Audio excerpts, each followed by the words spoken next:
Can we give a round of applause to Fernando, please, for putting this together?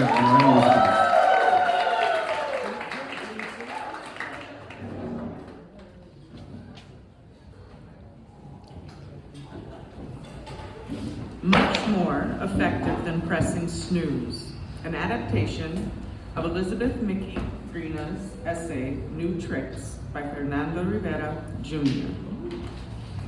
Characters.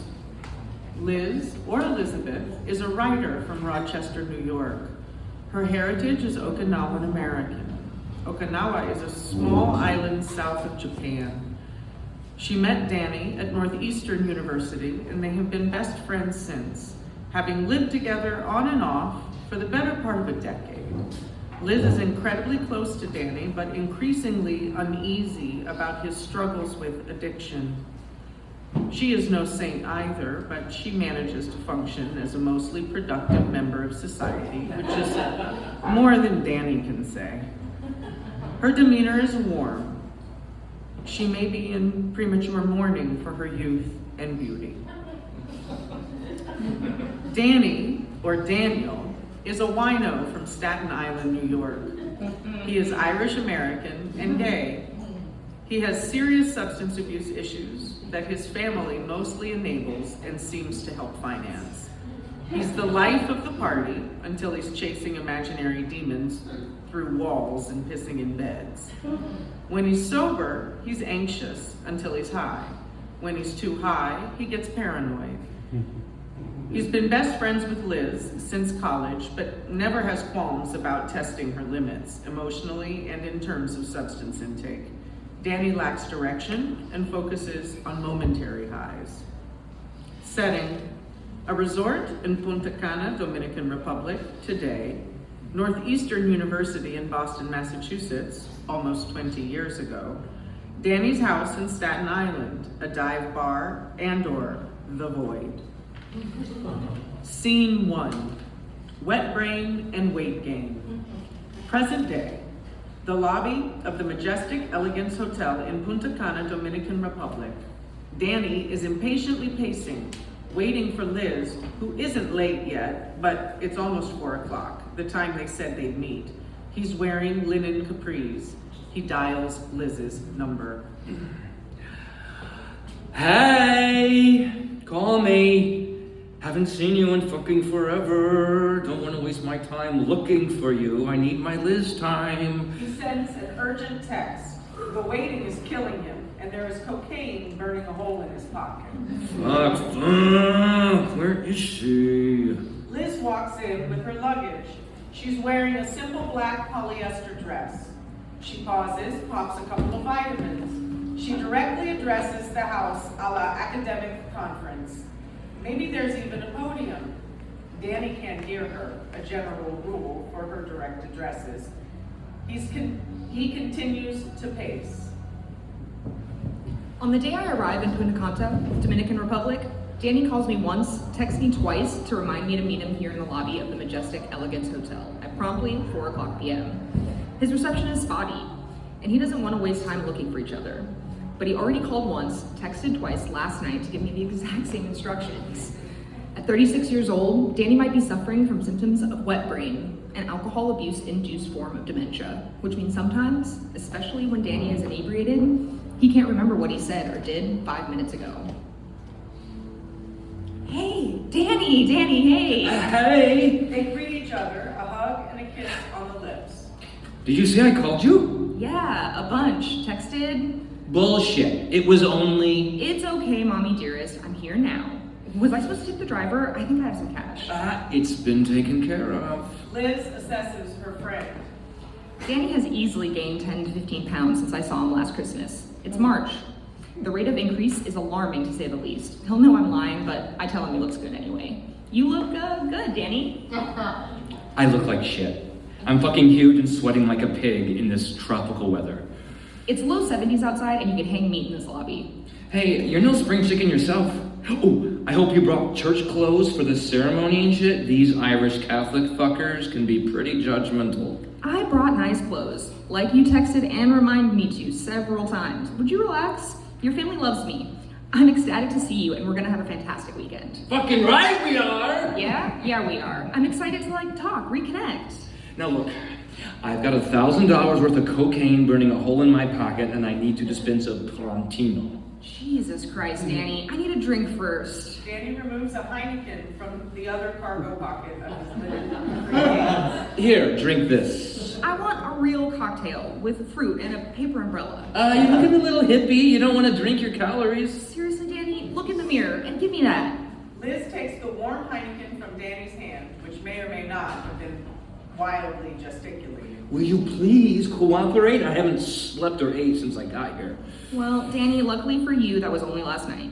Well, Elizabeth, obviously you don't care if I get arrested and sent to a dungeon to be cornholed and waterboarded by the local policia.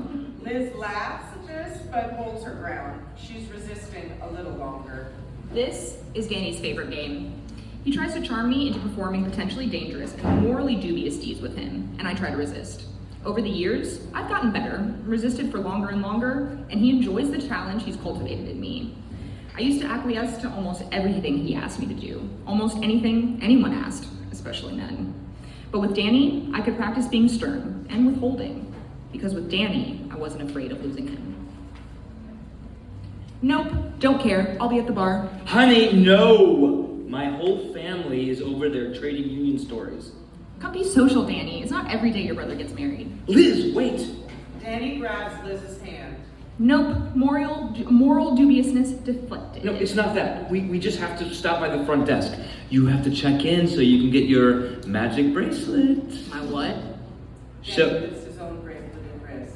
Shows that we're club members, all drinks included. Jeez. What? Aren't you relieved? Now you don't have to make fuck me eyes to whoever sits next to you at the bar to get a drink. As much as I've enjoyed the game, I actually do have a job now. Come on, sweetie. Let's get you your bracelet. They walk off arm in arm. Scene 2, the day Liz met Danny. The cafeteria in Northeastern. Danny sits at a table playing with his food. Is he high? Liz enters carrying a tray of food, looking like all hell. Disheveled hair and clothes, missing an earring, etc. Danny looks at Liz. This is where I met Danny, Northeastern University in Boston, Massachusetts. Last night, I had a disappearing from a party, pissing off the roommate I went out with, walked into the cafeteria, feeling shameful, looking less than 100, and... Liz touches her ear, feeling for the missing earring. She is back in the scene.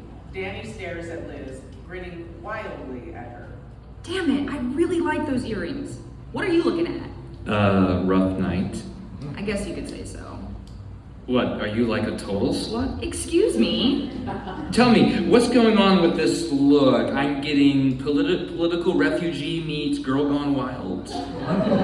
That's charmingly racist. Danny gestures for Liz to sit down next to him. She does.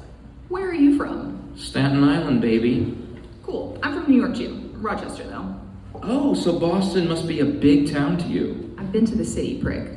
Hey, I think we got off on the wrong foot. Me, Danny, you. Liz, Freshman. You? Yeah, same. So, you seem to be enjoying this first semester. I mean, I had a big night. Do tell.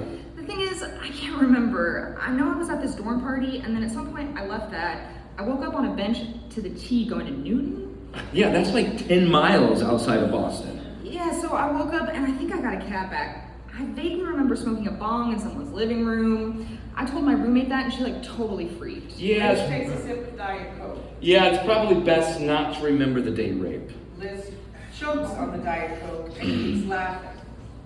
I know date rape is not funny. Of course, date rape is not funny. But making a joke about it, making me laugh about it, giving me an outlet, a way to simultaneously confront and dismiss my self-destructive behavior, you're kind of funny. Crazy, but funny. Danny maneuvers 2 bags of wine out of a backpack. Is that just like loose wine? The perks of a fake ID. Care for a sweet? Sure, but shouldn't we... Before she can finish, Danny reveals 2 coffee mugs. He pours the pink rosé into the opaque mugs. Got it covered, Elizabeth. Can I call you Elizabeth? Yeah, cheers, Daniel. They cheers. Danny polishes off a wine cooler as Liz speaks. Later that night, we chain smoked cigarettes, listened to the Pulp Fiction soundtrack, and gossiped about our roommates, who we both agreed didn't know how to have fun. He could finish an entire bottle of strawberry-flavored booze in a single guzzle. I was smitten. Liz leans into Danny's shoulder. Danny sways. I'm really glad we met, Danny. Yeah, me too. Danny shifts away from Liz. Danny, are you gay?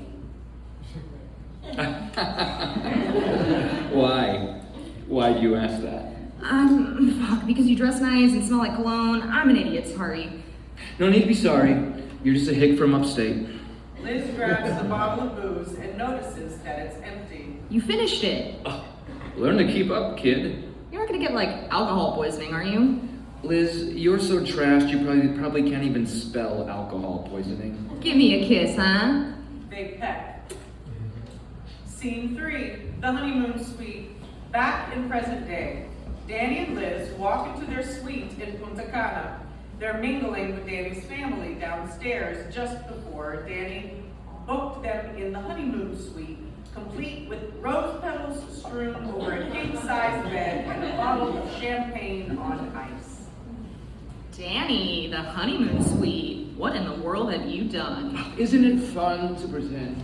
Liz bypasses the champagne and pours 2 glasses of Johnny Walker Red. Is she talking to the booze or to Danny? Are they the same thing? You are truly the only man in my life to have ever loved me. It's me and Johnny Walker, babe. You can lean on us. So, your parents seem good. Yeah, they're fine. I'm just gonna grab my swimsuit. We can go back down and join them. Danny disassembles the alarm clock and shoves 3 saran wrap bags of cocaine into the battery compartment. My official hiding place. I see that. It's like pressing snooze, except much more effective. Where did you get all that? Some guy named Felipe, he lives in a hut right down here on the beach, made me snort a bump off his machete to prove I wasn't a cop. His machete? Yeah, it's like a big knife. I know what a machete is. Unlike you, I ended up finishing school. Ouch. Sorry. That was so mean, I might have to do a line. Pretty please, do one with me. I don't know, Danny. It's kind of early still. Danny is already chopping up fine lines of coke. I bet you go out with your grad school friends. How does it feel, by the way, What? to be thousands of dollars in debt for a master's in hugging? How does it feel to be the family drug dealer? Excuse me? I saw you slipping little bags of coke to your cousin downstairs. Well, I wasn't trying to hide that. And I'm saying maybe you should have. It's a resort problem, Escobar. Put on your little black swimsuit, Slutina. I'm sure there's someone you can sink your teeth into by the pool. Oh, maybe Felipe is out there, huh? Give me a little discount. She does as Danny snorts a line of coke. There is still another line on the table. He then twists up the bag and puts it away. She changes in front of him without awkwardness or fragility. You want one? Just a tiny one. Damn, I already put the bag up. Well, just give me half of what you took out. Liz, I have plenty. Let me give you a proper line. It's fine. Let me do your second one. Why? Because you're a little bitch, that's why. This has always been my job. If I keep Danny company, then maybe he feels less alone. If I do a little, then maybe he doesn't have to do as much. I was here to make sure he didn't go overboard.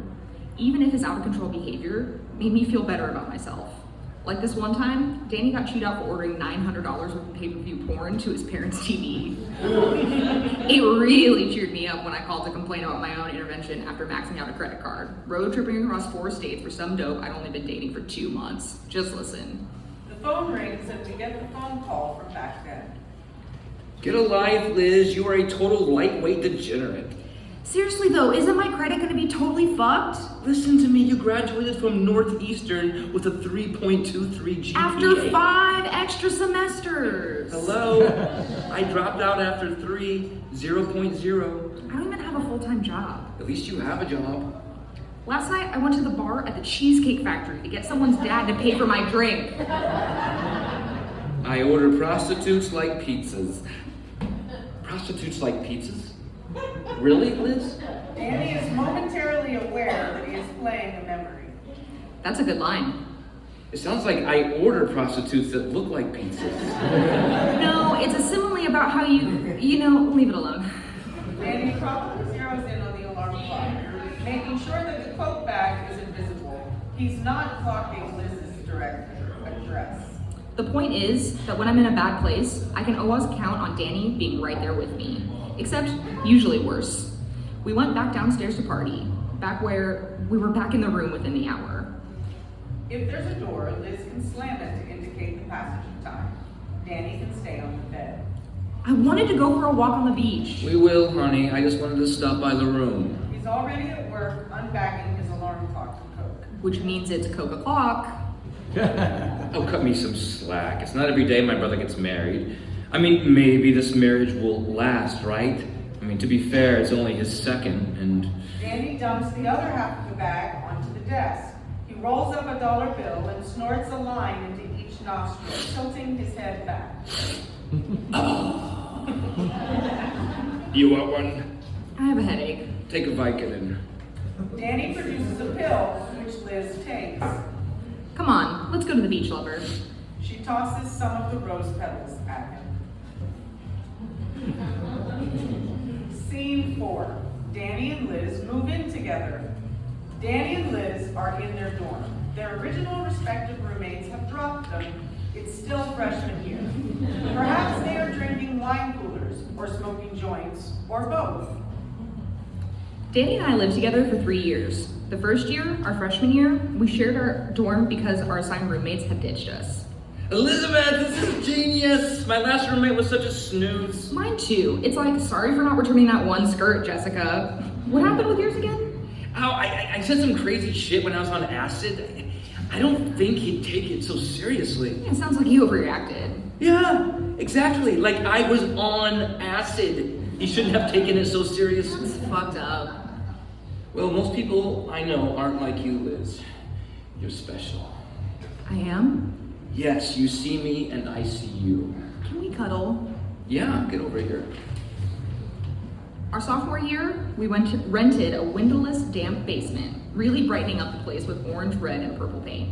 The third year, a decade later, he moved into my one bedroom to get his life on track. He never got his life on track. Each time we lived together, we shared a bed, we cuddled. We never had sex, but he was my best friend. Scene 5. A walk on the beach. Danny and Liz are walking along the water, still within the resort, but perhaps on the outskirts.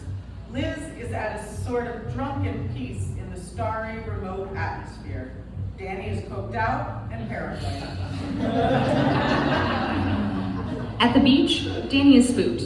It's picturesque, pleasantly remote compared to the amusement park of the resort. Except every 50 yards, he says something like, Why is that man leaning against a palm tree? "What man?" I think that man is following us. Do you see him hiding underneath the cabana bed? No, Danny, I absolutely don't. Let's sit. Where? Here. Sit your ass down. He does, and Liz gives him a shoulder Neck rub. He's still uneasy and stands again. Oh God, come on. What, Danny?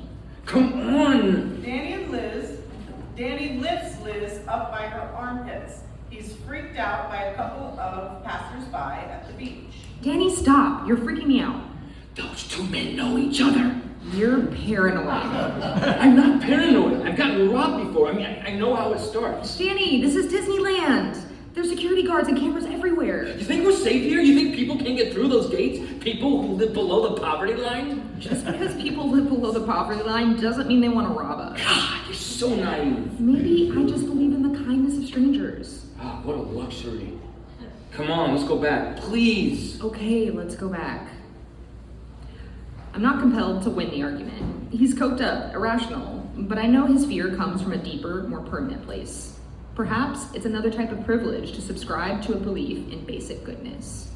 My father never punched me and called me a cocksucker. My first and only lover never tried to kill me.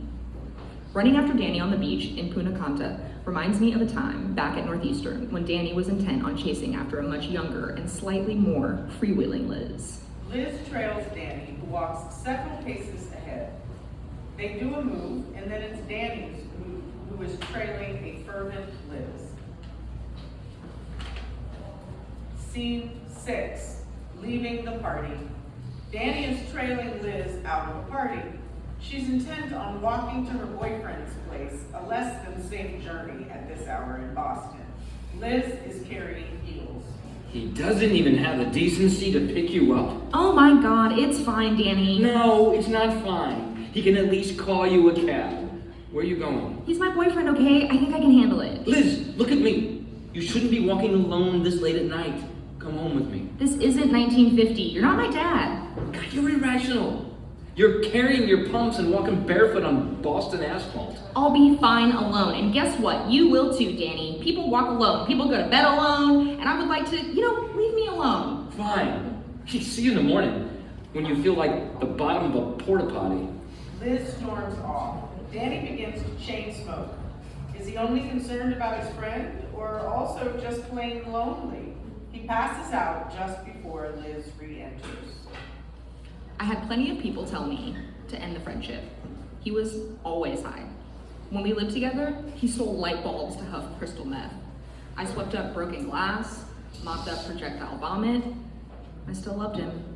Even when he chased some demon in his mind into our bedroom with a hammer and yelled, I'm going to fucking kill you! Then he passes back out. I even loved him when he spat in my face one night. He brought me flowers the next day. And I loved him the times he peed on himself and me. Yes, plural. Sorry about that, Chica. Then he's out. Because he also looked out for me. One time at a club, some creep grabbed my crotch and Danny, emboldened by coke, threw him down on the floor. The creep said sorry. I think I even said, that's okay. No, Liz, that's not okay. That is not okay. Then he passes back out. Liz exits the scene and comes back in as the Liz who left the party. I fucking hate you for being right. What's up? I said I hate you, you idiot. Hey, I had the best dream. What? We were riding a giant tortoise in the jungle. A tortoise. It was awesome. Come on, get up. I'll make coffee. I'll get Bailey's. Do you still have the... In my bag? Liz retrieves 2 joints and a lighter. So... Should we talk about... Better idea. Let's get a tortoise. Huh? Let's ride the train to PetSmart and get your tortoise. Or a turtle. Whatever they got. I get to name him, though. Okay, fuck it. Let's get a turtle. We can name him Oliver. Have you ever had turtle soup? Ew, no. It's a delicacy, Hick. I'm about to go through the trouble of adopting sacred life for you, and you bring up said life in soup form? I'm just saying, if the turtle is a bitch, backup plan, soup. You're a monster. Oh, what do you think about if we call him Campbell? Danny! She hits him a little too hard. He sputters. You okay? Yeah, I'm okay. Good. I need you to be, because you're the only man in my life whose love I don't doubt. At 22, He had moved in with his parents after dropping out of Bunker Hill Community College. I was finishing another semester at Northeastern with a report card of incomplete, withdraw, and A. I'm gay. I know. That's what my mother said. Thank you, though, for telling me. Just out of curiosity, when did you know? Always, I guess. I don't mean to toot my own horn, but we did share a bed for 2 years and your wiener never bulged. It budged. Really? That's so sweet. So, are you okay? Oh, come on, we're not those people. No, warm and fuzzy we aren't, but if we were. If we were? If we were, would you want me to ask something like, do you feel like a weight has been lifted? But you didn't ask me that, Liz. Danny is momentarily cognizant of the memory. But if I had. No, we changed the subject and got drunk on peppermint schnapps for Christmas. If I had asked you, Danny. I don't know. I guess everyone already knew? Still. I'm okay. I mean, like, who gives a fuck? It's incidental. Yeah, who gives a fuck? You feel like that too? If you grew up never wanting to admit you were gay, I grew up never wanting to admit that I was Asian, except to humor someone that wanted to sleep with me. Damn. What? Way to make my coming out about you. Hey, I fucking care about you! Dweeb? That's... Some kind of tickle fight or a mutual poking around. Does this mean I finally get to go to gay clubs with you, huh? Or can we go shoe shopping? Ooh, I know. Let's put you in drag. Oh my God, Liz, stop. That's enough, please. I wish I took his coming out more seriously. I wish I asked him if representation was the root of all the booze and drugs. Maybe he would have asked me similar questions. But let's be real, Danny and I weren't exactly philosophers. And 10 years plus later, he was still doing enough white lines to cover I-95. Scene 7, back at the resort. The two make it back to the room. They wandered around the resort after the failed walk on the beach. Danny beelines to the alarm clock. Danny, please don't. Danny sits upright at the desk and sniffs. He takes out another bag with the intent to snort more, ignoring the gurgling mucus in his sinuses and throat. He's reaching for pills, too. Liz sloppily intercepts, able to sweep the loose pills off the desk, missing the cocaine. Danny, no, goddammit. Why? Danny often asks why, when I tell him no or stop. Then he'll listen as I pretend to present my case. Each time he asks, I look for an answer, the correct answer. An explanation so original and undeniable, he has to agree. I look for a cure. Because you're not having fun. Too subjective. You're telling me you're having fun. I am having a blast. You're not having a blast, you're delirious, hallucinating. We're on an island in the Caribbean and you're too scared to walk on the fucking beach. She points to the white clump. That's not fucking fun. I'm really glad you're here with me. Liz gets down on her knees to plead with Danny. Please, Danny, it's my job to keep you alive on this trip. Let's have a drink. Let's have 10 drinks. She puts her hand on his chest. Hasn't your ticker been through enough? You're not a kid anymore. You can't just do grams of blow and then get away with it. A beat, and then Danny snorts the line of fat coke. You fucking asshole. I'm going to bed. She flops on the bed, not bothering to undress. Scene 8. Train stop scene. Boston. Liz and Danny are sitting on the train discussing Danny's new love interest, John, a 6'5", muscular, gorgeous black man. Perhaps Liz is looking at a printed photo of John. John was Danny's first and only love. On the train ride in Boston, he told me the story of how they met. 1 month out of the closet, and you've already landed the ebony Michelangelo's David? I guess I'm not shocked. Oh, sweetie, David has nothing on my John.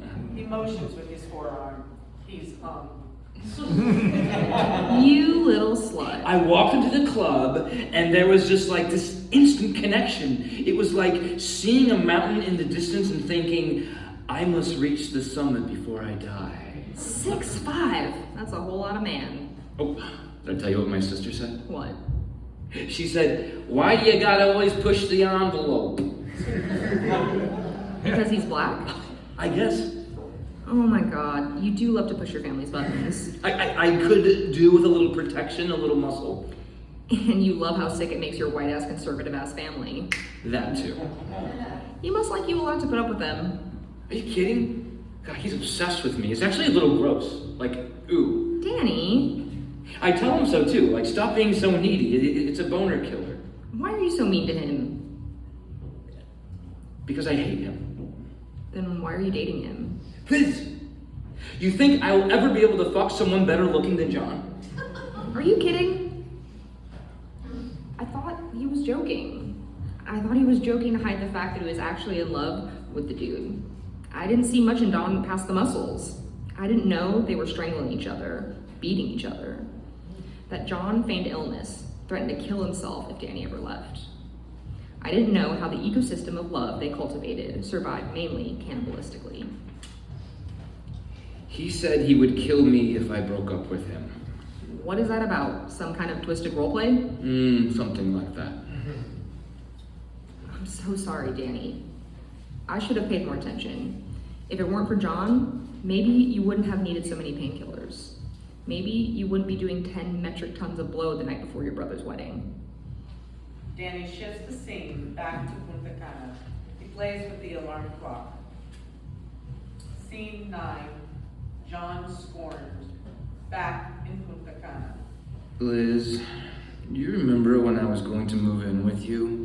When you went to California to do Teach for America? St. Elizabeth. Of course she remembers. Danny is delirious. He reminisces, laughing at his memory like it's some great comedy. That was a bad idea, we both knew it. But I couldn't because I had to get surgery on my spine and face. 9 plastic surgeries. Oh, worse than a Real Housewife. Because John, God bless him, crashed us into a guardrail when I told him I was moving to California. I didn't know. Oh, it was too much for baby John, wasn't it? He told me I should have worn my seatbelt before he swerved us off. God, the maniac. Seatbelt. 5 years of whatever we had exploded off the Brooklyn Queens Expressway. All he had was a cracked rib, and me, a major artery slice, 4 smashed spinal discs. Hey, don't say I didn't do anything for you, baby girl. I risked my life for you. Danny does or does not do another line of coke. Liz is passed out. Scene 10, the morning of the wedding. Danny is passed out. On the morning of Danny's brother's wedding, I walk into our honeymoon suite after drinking juice for breakfast and sunning on the beach. As an adult, I've become increasingly intentional about getting over worsening hangovers. Of course, Danny is still passed out. She slams the door shut or otherwise makes some sort of commotion with the intention of waking him up. Danny doesn't react. The room is like a bat cave.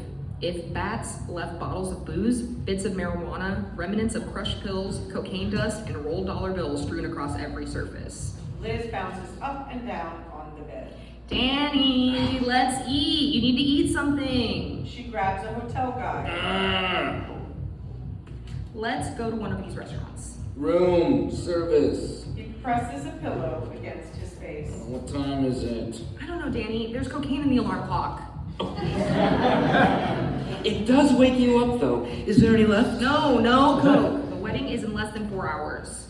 Let me sleep until room service gets here. What do you want? Whatever you're having. Liz dials the hotel phone. Hi, can I get 2 of the papas fritas and 2 of the Cuban tortas, please? Thanks. Okay, sounds good. The phone rings. It's Danny's cousin, Anthony. Hello? Oh, hey, Anthony. Liz covers the phone receiver with her shoulder during this direct address. Anthony is Danny's younger cousin.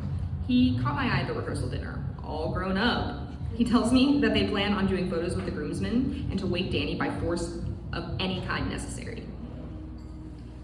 Yeah, he's still in bed. No, yeah, I'm trying. Hit him. Liz charges, jumps on the bed, and smacks Danny's arms and chest. Ow, get the fuck away from me, fucker. Hey, look, Danny's got morning wood, and it's from a girl. Oh, you haven't been with a girl since 1980. Liz rips open the curtains. You dirty, dirty whore. I hope you die of ass cancer. Give me a cigarette. Liz scans the room and rummages through the empty cigarette packs to find a cigarette for Danny. God, it's like we're rooming with Guns N' Roses.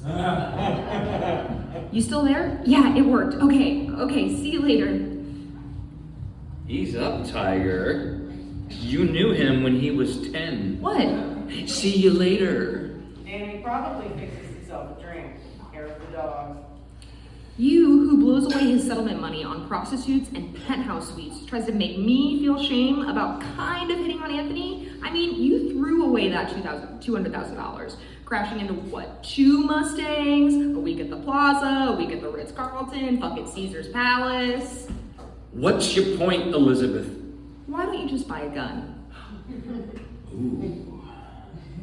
Because I'm a coward. He wraps himself in a fluffy white robe, crosses his legs, and lights another cigarette.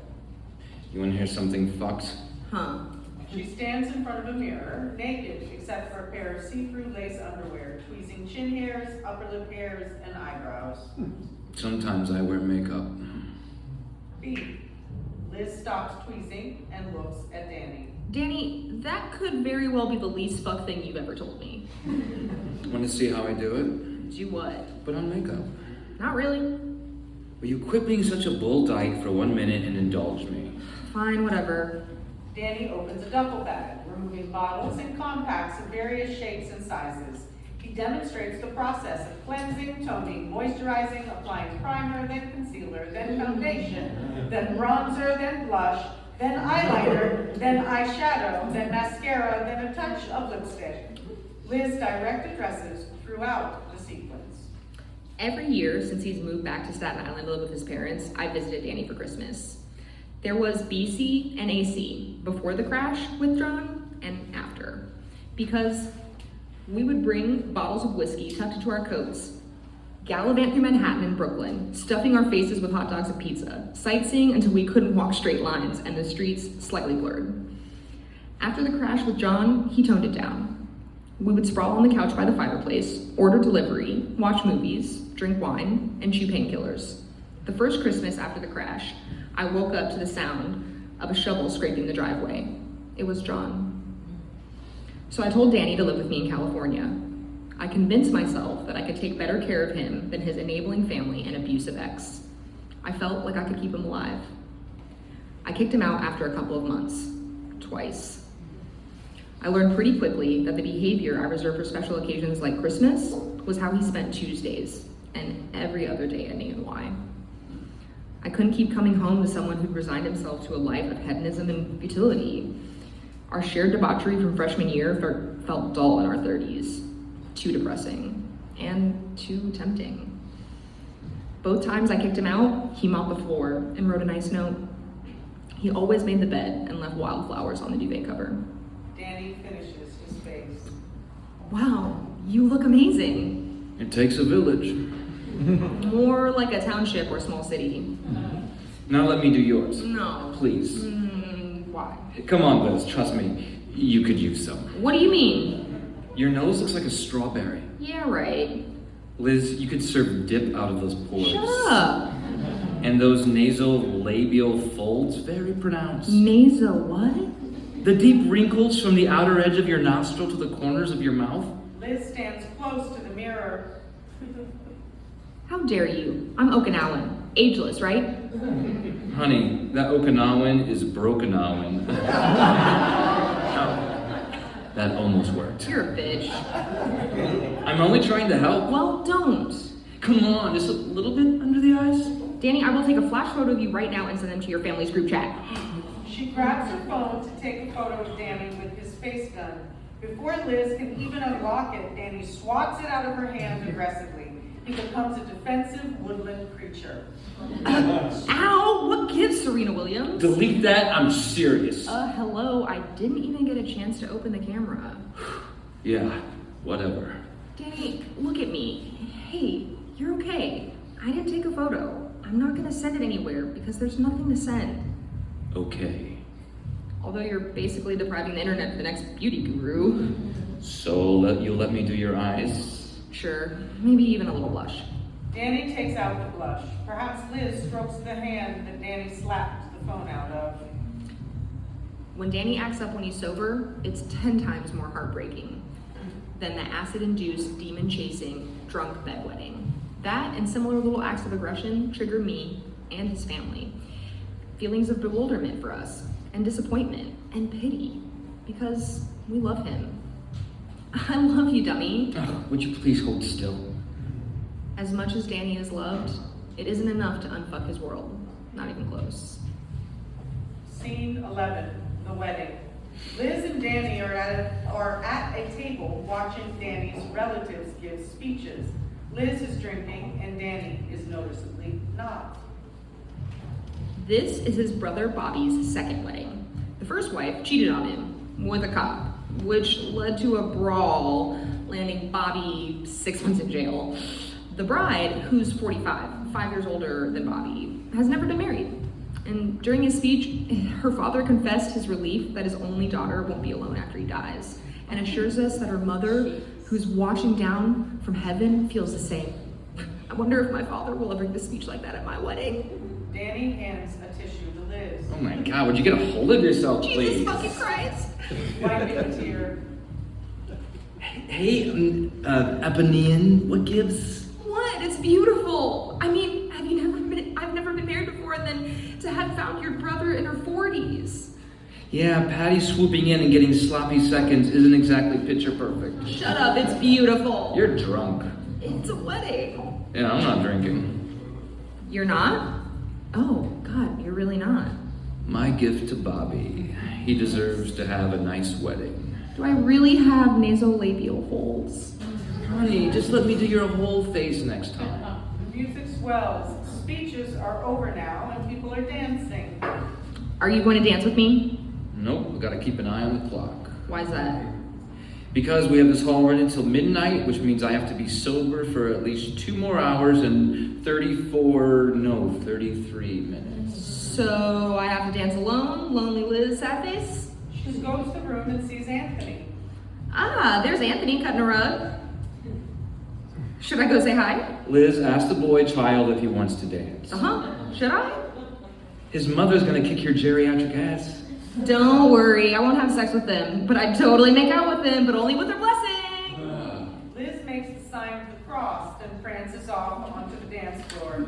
Danny looks on, feeling the cold feeling of being sober. Danny reaches for a little saran wrap from his pocket.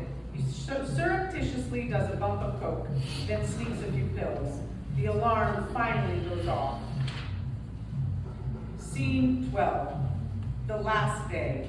It's their last day in Punta Cana. The hotel air conditioning unit kicks on. Liz's phone alarm goes off. It's 3:30 in the morning. Danny chops up lines of coke and snorts. Seriously, Danny? Don't say squat to me, dancing queen. There is a life-size, ethnically ambiguous, inflatable doll next to Danny. Empty bottles, half-eaten sandwiches, crumbs of papas fritas remain. Who's your new friend? His name is Punjab. Why? I figured we needed a Swami priest in here. Were they out of exorcists? Yep, and Sage, get packed. I'll call you your cab. So we're not going to talk about how you failed Operation Stay Sober last night? Not unless you want me to have a conversation with the family lawyer. About what? Anthony is underage, Liz. I didn't go to bed with your 17-year-old cousin, Danny. God, you're pathetic. Wow, the coked out guy cuddling a plastic doll is calling me pathetic. This I have to write about. That's all I am, right? Excuse me? Yeah, fodder for the story. It's all for the plot, right? I mean, I could have died several times over because you thought our fun outweighed my life. Hey, but at least you got into grad school on my back. Look at me, oh, my life is so sad. My best friend is a junkie and a faggot. Oh, I smell publication. I'm surprised you haven't died, Danny. Everyone is. Everyone in your life is surprised you haven't killed yourself, either on purpose or by accident. Helen Keller got through life, so my guess is you should be able to manage. I'll call my own cab. The hotel air conditioning unit kicks on. Come on, Liz. Tell them what really happened. Huh? The alarm goes off again, indicating 3:30 a.m. Who's your new friend? His name is Punjab. Why? I figured we needed a Swami priest in here. Were they out of exorcists? Yup, and sage. Get packed. I'll call you your cab. Okay, Danny. Because me and Danny never blow up at each other. And if we did, we wouldn't have been friends for so long. That's the problem with pressing snooze on life. We would take turns being each other's problem as opposed to dealing with our own. So what was my true role on this trip to the Dominican Republic? To keep Danny alive? No. I wasn't his babysitter. I was his replacement. That was the ultimate pattern of our relationship. We take turns. We share. We want what's best for each other, even if our best isn't good enough for most people. Scene 13, checking in. This scene could take place at Danny's folks' place or at some local dive. It's post Punta Cana. So, what do you want to know, Liz? Well, like I said, I'm working on this essay. Of course you are. Give me an idea of your daily intake of drugs and alcohol. Ooh, morbid. Please. Let's see. 2 bottles of wine a day, starting at like 3. 2 Ritalin with my morning coffee. 2 Valium, 2 Vicodin, 1 muscle relaxer. Oh, plus 2 joints. And a partridge in a pear tree? Ew, Liz. Sorry. So what, does that seem like a lot? It seems like a lot less than you used to do. There is something I left out. Well, I just mentally added cigarettes to the list. No, not cigarettes. Well, yes, cigarettes, but What? heroin. Oh. Just a gram a day. Just snorting it for the pain. Fucking heroin, Danny? This could be it. The end. You know how many times I've heard that in my life, Liz? Ooh. I hope this is the end. I hope the pain goes away. With that, Danny fades into black. I wonder, as I often do at the end of our visits, if this might be the last time I ever see him. And part of me hopes, for both our sakes, it is. What's the fine line between a lot and too much? Why does my body eventually tell me to stop, to cut myself off?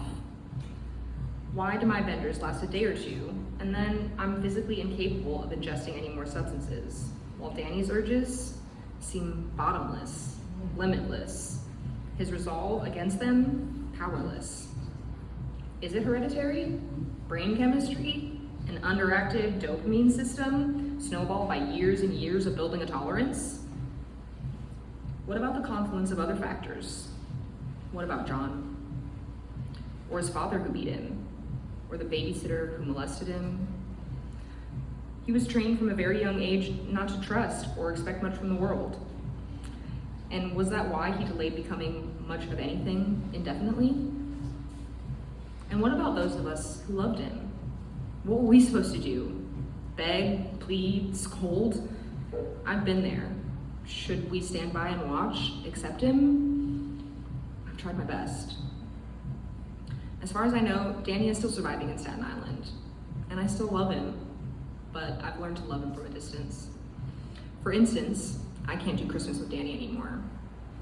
That asshole will always have my heart, but I've had to reset my head, rewire it so that it doesn't need that annual hit from Danny. After Punta Cana, I made the decision to wake up. Liz lights up a cigarette. He can be my best friend and be none of my business. We all have the right to fail, the right to die how we choose.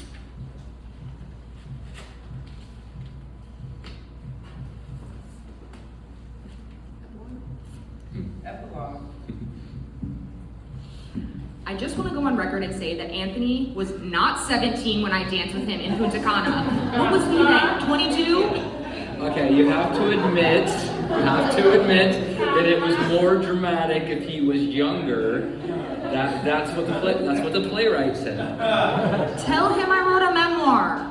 He said you needed skin in the game. I don't want people to think I go after teenagers. It's beside the point, Liz. He was just trying to raise the stakes, and you're kind of taking it really personally. What are you, some kind of drum turn now?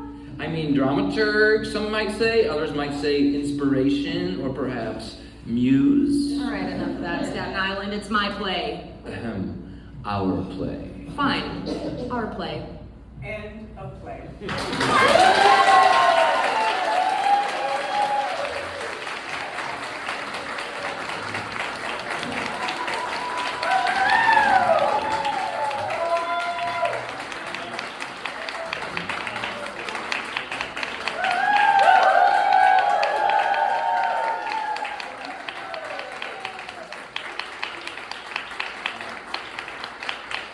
Thank you, Liz. I love you. Okay, everybody stick around. Roscalla's gonna do some music for us. So grab a drink, go to the bathroom, and then the night continues. We're all in it. Don't hit snooze yet.